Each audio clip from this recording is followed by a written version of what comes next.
থেকে 10 বার বাজার যাচ্ছে আসছে যাচ্ছে আসছে, আমি তো কিচেন থেকে আজকে বেরোইনি। তার মধ্যে আমি সকাল থেকেই খুব ভালো লাগছে, আর তোমাদের এত ভালোবাসা পাচ্ছি তার জন্য অনেক অনেক অনেক ধন্যবাদ।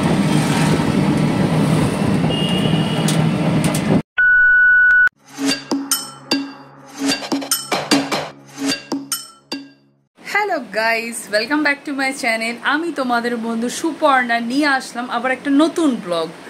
তো আজ হচ্ছে আমার জন্মদিন 17ই মার্চ, আর এই বিশেষ দিনে বিশেষ উপলক্ষে এত আমি সবার থেকে শুভেচ্ছা পাচ্ছি আর সবাই এত আমাকে ভালোবাসা দিচ্ছে, ভীষণ আনন্দ পাচ্ছি। আর তোমরা যে এত আমাকে স্পেশালভাবে মানে ট্রিট করছো, এত সুন্দর সুন্দর শুভেচ্ছা দিচ্ছ, আর বড়রা আমাকে এত আশীর্বাদ দিচ্ছ যে আমি খুব আনন্দে আপ্লুত যাকে বলে। তো সবাইকে অনেক ধন্যবাদ। আমি তোমাদের কমেন্টেও সবসময় রিপ্লাই না দিতে পারলেও চেষ্টা করছি, তোমাদের উইশ আমি রিপ্লাই দেওয়ার চেষ্টা করছি। তো যদি একটু দেরি হয় তো মার্জনা করো। আর আজকের দিনটা আমি সকাল থেকেই খুব ব্যস্ততার মধ্যে কাটাচ্ছি, কারণ মন্দিরে যাব পুজো দিতে, তার আগে বাড়িতে পুজো দিচ্ছি। তো আমি প্রত্যেকবারই আমার জন্মদিন এইভাবেই কাটাই। প্রথমে আমি ঠাকুরকে আগে ভালো করে নিজের হাতে সুন্দর করে সাজিয়ে পুজো করি, তারপরে মন্দিরে যাওয়ারও চেষ্টা করি যদি কোনো সমস্যা বা বাধা না পড়ে। আর বাড়িতে তো আয়োজন চলছে, কি আয়োজন আমি এখনো জানি না সম্পূর্ণভাবে। বাবাই তো বারে বাজার যাচ্ছে আর আসছে বাবাই, আর ওদিকে মেয়েও রান্নাঘরে কি করছে ছ্যাঁকচুক ছ্যাঁকচুক বলছে, এখন কিছু আসা যাবে না, পরে বলবো, পরে দেখবি, এই করে আমাকে বাগিয়ে দিচ্ছে রান্নাঘর থেকে। তো এই হচ্ছে ব্যাপার। তো যাই হোক, খুবই ভালো কাটছে, সকাল থেকেই খুব ভালো লাগছে, আর তোমাদের এত ভালোবাসা পাচ্ছি তার জন্য অনেক অনেক অনেক ধন্যবাদ। ধন্যবাদের থেকেও বড় যদি কিছু হয় সেই সব তোমাদের জন্য। আর এইভাবে আমাকে প্রচুর ভালোবাসা দিও, আশীর্বাদ দিও। তোমাদের সবাইকে বড়দের প্রণাম, ছোটদের ভালোবাসা, সবসময় এরকম পাশে থেকো, আর আমার ইউটিউব পরিবারটাকে আরও বড় করে তোলো, আর এইভাবেই আমাকে সাপোর্ট করে যেও, ঠিক আছে? তো আজকে সারাদিনে কি হচ্ছে সব কিছুই তুলে ধরবো এই ভিডিওর মাধ্যমে। হয়তো বড় যদি হয় তাহলে আমি পার্ট বাই পার্টে ভিডিও দেবো, যেমন দিয়ে থাকি। তো তোমরা ধৈর্য দিয়ে ভিডিওটা পুরো দেখো, নাহলে অনেক কিছু মিস হয়ে যাবে, ঠিক আছে?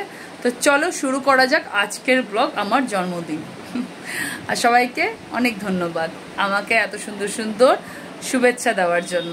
তো আমি চলো আগে শুরুতে তোমাদেরকে আমার ঠাকুরঘরটা দেখায়। এইমাত্র আমি পুজো করে উঠেছি, পুজো করে তোমাদেরকে ঠাকুরঘরটা একটু দেখিয়ে দিই। পুজোটাকে তো মানে ভিডিও তোলার আর সময় হয়নি, কারণ মোবাইলের চার্জ ছিল না। তাড়াতাড়ি আমাকে আবার মন্দিরে বেরোতে হবে, ওইদিকে মন্দির আবার বন্ধ হয়ে যাবে, ওটাকে একটা টাইম টেবিল আছে, তো ওই টাইম টেবিলের মধ্যে পৌঁছতে হবে। অনেকটাই দূর আমার বাড়ি থেকে ওই মন্দির। তো চণ্ডী মন্দিরে যাব, তার আগে আমার বাড়িতে পুজোটা করে নিয়েছি, তাই তোমাদের সাথে একটু শেয়ার করে নিচ্ছি। চলো তোমাদেরকে আমার ঠাকুরঘরটা দেখাই।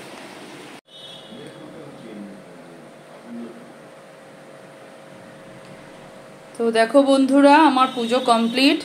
এইভাবে আমি সিংহাসনে ঠাকুরকে ভালো করে ফুল দিয়ে সাজিয়েছি আর জল মিষ্টি দিলাম। আজ আমার জন্মদিনে ঠাকুরের কাছে আর কি চাইবো বলো, সবাই সুস্থ থাকুক, ভালো থাকুক, আর সবার আশীর্বাদ ভালোবাসা সব সময় যেন পাই। ঈশ্বর সবার মঙ্গল করুক। তো ঈশ্বরকে আমি এইভাবেই আজ পুজো করলাম। প্রত্যেক বছর এরকমভাবেই আমি বাড়িতে পুজো করে থাকি আমার জন্মদিনের দিনকে। আর যখন আমি পারি না তখন মি করে দেয়। তো এই পুজোটা হলে আমার সার্থকতা। তো ঠাকুরের নাম নিয়ে আজকের দিনটা শুরু করছি। ঈশ্বর সবার মঙ্গল করুক, আমারও মঙ্গল করুক, সবাইকে ভালো রাখুক, সবাই সুস্থ থাকুক, এটাই চাইবো। তোমাদের কেমন লাগছে আমার এই ঠাকুরকে সাজানো, এই সিংহাসন সাজানো, কমেন্ট করো কিন্তু। আর কি গরম পড়ে গেল, দুম করে এত গরম পড়ে গেছে, পারা যাচ্ছে না। এই হলো আজকে আমার ঠাকুর ঘর। তার সাথে আমি এখানে দাদুদের পায়েও দিয়ে দিলাম, ফুল দিলাম একটু। তাদেরকেও আজকের দিনে খুব মনে করছি, সবসময় মনে করি, আজকে আরও বেশি মনে করি। গুরুজনদের আশীর্বাদ ছাড়া তো কিছু হয় না বলো। তাই তারা যেখানেই থাকুক সেখান থেকেই যেন আমাদের আশীর্বাদ করে, সবাই যেন আমরা ভালো থাকি।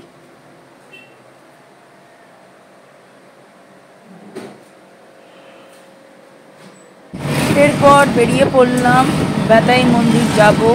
তো মন্দিরে যাওয়ার উদ্দেশ্যে বেরিয়ে পড়লাম, বাড়িতে ভালো করে পুজো করে রেডি হয়ে এবারে মন্দির যাওয়ার পালা। মন্দির আবার বন্ধ হয়ে যাবে, তাই টেনশনের মধ্যে তাড়াতাড়ি বেরোচ্ছি। তার মধ্যে বাইরে যা রোদ গরম, কি কষ্ট, বাপরে বাপ। আজকে 17ই মার্চ, কে বলবে যেন মধ্যে জ্যৈষ্ঠ মাস, এত গরম পড়ে গেছে। তোমরা যেখান থেকে আমার ভিডিও দেখছো একটু টেম্পারেচার সম্পর্কে বলো তো, যে তোমাদের ওখানে কেমন গরম। বেতাই মন্দির চলে এসেছি, পুজো দেওয়া হয়ে গেছে। এসেই আগে পুজো দিতে বসে গেছিলাম, পুজো দেওয়া হয়ে গেছে। এবারে তোমাদেরকে মায়ের দর্শন করিয়ে দিচ্ছি। আর ছোটোবেলা থেকে এই মন্দিরে এত এসেছি যে এখানে আসলেই আমার মনে একটা আলাদা শান্তি, একটা আলাদা মানে নস্টালজিয়া কাজ করে। সেই ছোটোবেলার কত কিছু স্মৃতি এখানে জুড়ে রয়েছে। আর এখানে আমি আগে থাকতাম তো এই বেতাইতলায়, যার জন্য অনেক স্মৃতি রয়েছে এর আশেপাশে। তাই জন্য মায়ের কাছে আসলে প্রচণ্ড শান্তি অনুভব করি, যেন মনে হয় নিজের বাড়িতে চলে এসেছি। বেতাই চণ্ডী মন্দিরে নানান দেবদেবীর বিগ্রহ রয়েছে, যেমন এখানে রাধা কৃষ্ণের কি সুন্দর বিগ্রহটা দেখো। আর কিছুদিন আগে হোলি যেহেতু গেছে, তাই রাধা কৃষ্ণকেও কি সুন্দর হোলি দিনকে মানে রং দিয়ে সাজানো হয়েছে, এখনো সেই রংটা আছে, দেখতে খুব ভালো লাগছে। চলো তোমাদেরকে মন্দিরটা ঘুরিয়ে দেখাচ্ছি। যদিও তোমাদেরকে এর আগে অনেকবারই এই মন্দির ঘুরে দেখিয়েছি, তাও আজকে আবার করে দেখাচ্ছি। নতুন দর্শক যারা তারাও দেখে নাও, আর পুরনো যারা রয়েছে তারাও দর্শন করে নাও।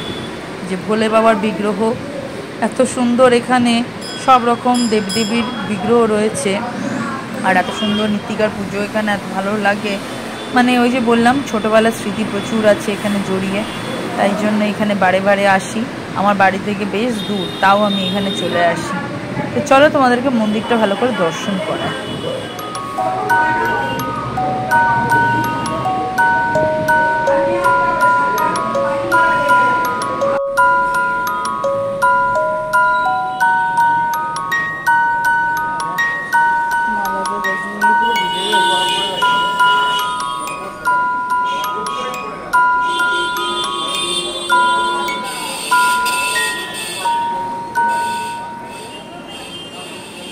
এইখানে যে বিগ্রহটা দেখছো, এটা কিন্তু বজরংবলীর বিগ্রহ, কিন্তু ফুলের মালাতে একদম ঢেকে গেছে, মানে বিশেষ করে জবা ফুলের মালা দিয়ে একদম ঢেকে গেছে ঠাকুর। আর এই মন্দিরের বাইরে এখানে মোমবাতি ধূপ জ্বালানো হয়। তো আমিও এখানে মোমবাতি আর ধূপ জ্বালিয়ে নিয়েছি, ভালো করে দর্শন করে নিলাম। এবারে বাড়ি ফেরার পালা। এই দিকেও দেখো গণেশজি রয়েছে, আরও সমস্ত দেবদেবী এখানে রয়েছে। তো মন্দির এবারে বন্ধ হয়ে যাবে, তাই বাইরে থেকে একটু তোমাদেরকে দর্শন করিয়ে দিলাম। এই যে গণেশজির মূর্তি। কি হচ্ছে এখানে বাবা? ভাত। তো আজকে কি মানে ভাত খাবো খালি নাকি? শুধু ভাত খাবি? ভাতের সাথে কত কি আছে সেই সময় দেখবি। তা কি আছে একটু বলো দেখি। এখন বলবো না, সারপ্রাইজ নাকি? হ্যাঁ বাবা, বসে খাবি। কি সুন্দর গন্ধ, ভাতটাই এত সুন্দর গন্ধ। এটা কি দেরাদুন রাইস মনে হচ্ছে। কি সুন্দর গন্ধ। তাহলে এখন দুপুরবেলা অব্দি অপেক্ষা করতে হবে, ভাতের সাথে আর কি কি পাতে পড়বে নাকি। ওইখানে আবার কিছু রেখেছো দেখছি, এগুলো কি আছে? ঝোল ফোল দেখছি। আমি তো বললাম তখন দেখবি। আচ্ছা, অপেক্ষায় থাকলাম।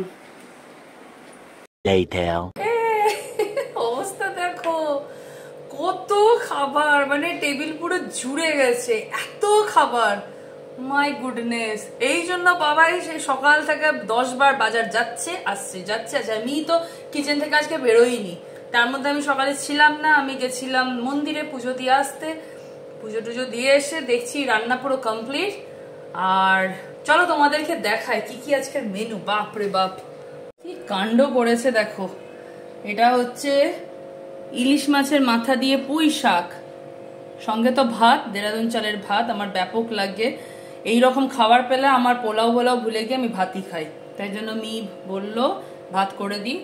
ভাতের সাথে যে এত পদ করবে সেটা আমার আইডিয়া একদম ছিল না। তো চলো মেনুটা তোমাদের সাথে শেয়ার করি কি কি আছে।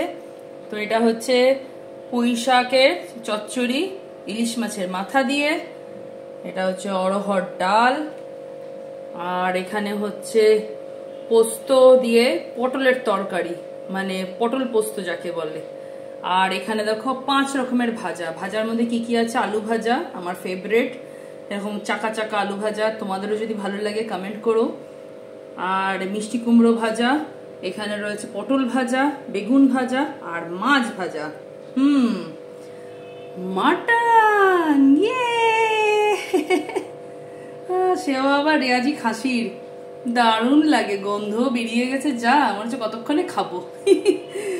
আর এই যে মিষ্টি, কত রকমের মিষ্টি, এর মধ্যে এই দুটো আমার সব থেকে প্রিয় মিষ্টি। বাকিগুলো তো খাই, কিন্তু এই দুটো হচ্ছে সব থেকে বেস্ট মিষ্টি, পান্তুয়া। আর এদিকে হচ্ছে ক্ষীর চমচম, দারুণ লাগে। আর আজকে আমি খাচ্ছি টক দই। কেন বলো তো? যেহেতু মাটনের সাথে আমার আবার মিষ্টি দই একদম ভাল লাগে না, টক দই হজমও করে, খেতেও খুব ভাল লাগে।